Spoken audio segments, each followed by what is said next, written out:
Bangladesh cricket বোর্ডের BCB সভাপতি হওয়ার আগ্রহ প্রকাশ করেছেন সাবেক অধিনায়ক তামিম ইকবাল।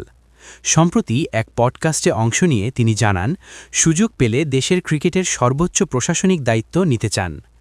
বিসিবির সর্বশেষ নির্বাচনে সভাপতি পদে লড়াই করার কথা ছিল তামিমের, তবে সে সময় সরকারি হস্তক্ষেপের অভিযোগ তুলে তিনি নির্বাচন থেকে সরে দাঁড়ান। তার সঙ্গে ঢাকার ক্লাব সংগঠকদের একটি বড় অংশ নির্বাচন বর্জন করে।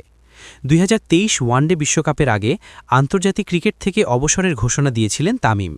পরে সেই সিদ্ধান্ত বদলে আবার জাতীয় দলে ফিরে একটি ওয়ানডে ম্যাচও খেলেন, কিন্তু নানা জটিলতার কারণে শেষ পর্যন্ত বিশ্বকাপ দলে জায়গা হয়নি তার। এরপর থেকে আন্তর্জাতিক ক্রিকেটে দেখা না গেলেও ক্লাব ক্রিকেটে সংগঠক হিসেবে সক্রিয় রয়েছেন এই তারকা ব্যাটার।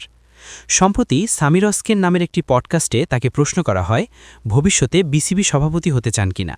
জবাবে তামিম বলেন, যদি সুযোগ আসে অবশ্যই। নিজেকে এই দায়িত্বের জন্য যোগ্য মনে করেন বলেও জানান তিনি। তামিম বলেন, আমি মনে করি আমার সামর্থ্য আছে। ক্রিকেটিং সার্কেলে আমার কাজ সম্পর্কে অনেকেরই ধারণা আছে। অভিজ্ঞতার চেয়ে সৎ উদ্দেশ্যকেই বেশি গুরুত্বপূর্ণ বলে মনে করেন তামিম। তার ভাষায়, অভিজ্ঞতা, বয়স এসবের উপরে সবচেয়ে জরুরি বিষয় হল ইচ্ছা ও উদ্দেশ্য। অনেক অভিজ্ঞ মানুষ তো দীর্ঘদিন বিসিবি চালিয়েছে। ২০ বছর ধরে যারা ছিল, বিসিবি কি খুব ভালো করছে? এতদিন অভিজ্ঞতার ওপর বিশ্বাস করেছেন, একবার আমাদের মতো অনভিজ্ঞদের উপরও বিশ্বাস করে দেখতে পারেন।